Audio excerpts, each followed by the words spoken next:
شهد الفريق أول عبد المجيد صقر القائد العام للقوات المسلحة وزير الدفاع والإنتاج الحربي المرحلة الرئيسية للمشروع التكتيكي بجنود الذي تنفذه إحدى وحدات المنطقة الغربية العسكرية باستخدام الذخيرة الحية، وذلك بحضور الفريق أحمد خليفة رئيس أركان حرب القوات المسلحة وعدد من المحافظين وعدد من قادة القوات المسلحة والدارسين بالكليات والمعاهد العسكرية والإعلاميين والشخصيات العامة وعدد من شيوخ وعواقل مطروح وسيوة وطلبة جامعة مطروح.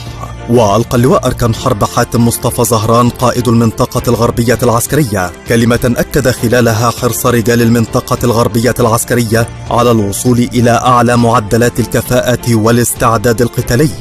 بما يمكنهم من تنفيذ كافة المهام التي توكل إليهم في الدفاع عن أمن وسلامة الوطن مهما كلفهم ذلك من تضحيات.